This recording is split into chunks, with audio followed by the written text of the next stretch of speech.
All right, so I think that wraps all of our different positions for the All-Star voting here. We're going to find out pretty soon who is going to make this team in the Midsummer Classic. It's unbelievable. It always creeps up on you. And you're like, wait a minute, the All-Star is like 2 weeks away. But here we are. We're down to the wire with the first half of this season almost coming to a close.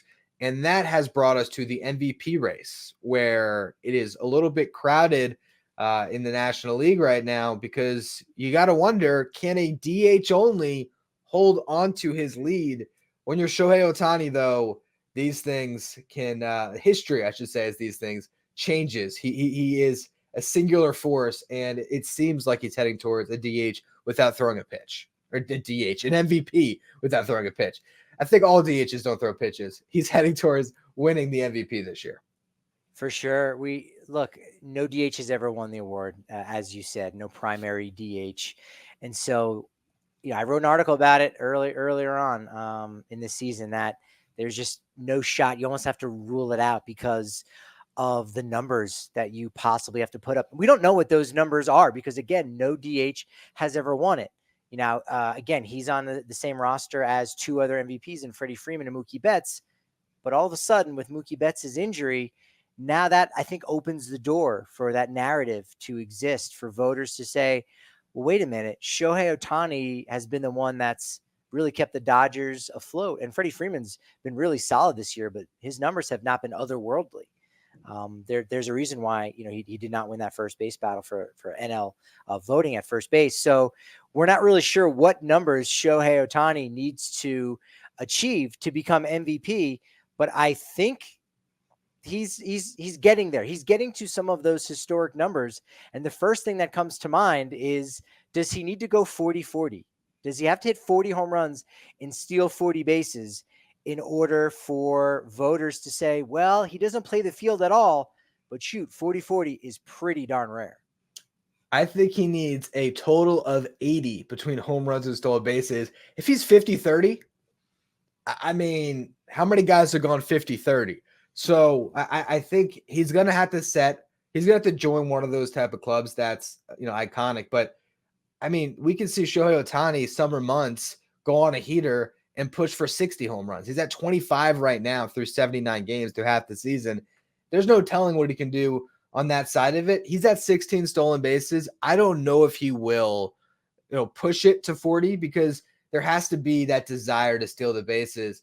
I think Ohtani takes advantage of the situations, but let's just say you are in September, you had the division locked up. How much is he putting on the burners to steal bases if everything is all kind of set away and squared away when it comes to the division? Home runs, he's going to keep swinging the bat. So I think it's a combination of the two, where let's see him get to 30, and then how far can he push the envelope with the home runs? I almost feel like we need to see 50 to do it. I think that might be the number, because he's on pace for it. Yeah, I don't think any player has ever done 50 homers, 30 stolen bases. Acuna was the one creating those new leagues, right, unto himself, with the 70 stolen bases and 40 homers. So no player has done it, but maybe that's the math, right? If it's not 40-40, it's 50-30. Bottom line, it's a power speed combination. But were he to get to 40-40, he'd only be the sixth player to do it. Acuna doing it last year.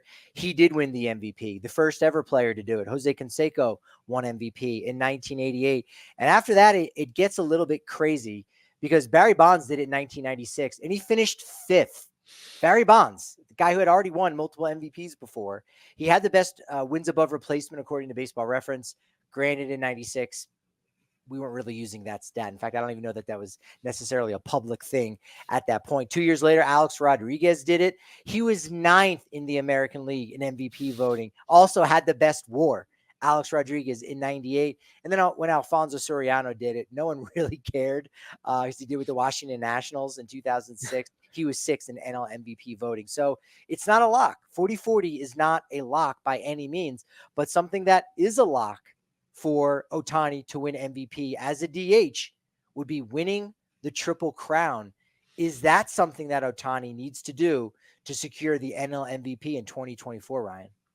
I think it almost just all falls into just these different boxes that he can check. It's almost if he does these things, will he be unanimous? Because I could see Shohei Ohtani winning the Triple Crown, hitting 50 home runs, stealing 30 bases, leading the league in WAR because he's doing that right now, despite not playing a position and getting dinged for that.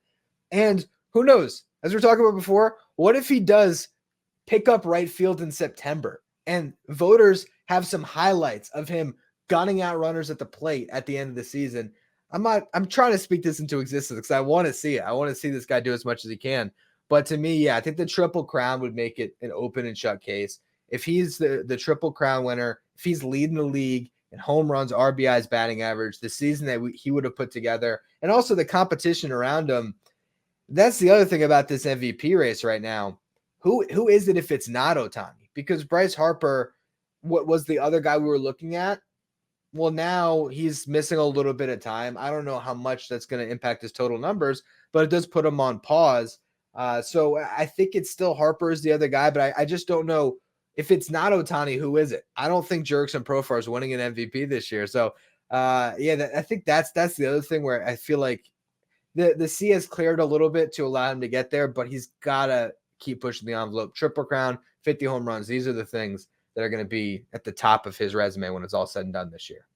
Yeah, I think that definitely favors him. The fact that there's not another also ran that's involved in this because of those injuries, as you said, to Harper and Mookie Betts. Ellie De La Cruz, according to Fangraph's version of WAR, is third. And again, the Reds, if they're not able to get to 500 by the end of the season, then that seems hard to do, to give him that award over someone like Otani. Ketel Marte, Francisco Lindor are 5 and 6 right now in the National League. So again, if he even gets close enough to some of these and there's just nobody else that's really, taking the mantle from him, then it will almost be by default. And you can say, well, he almost went 40-40, or he almost went 50-30, or he almost won the Triple Crown.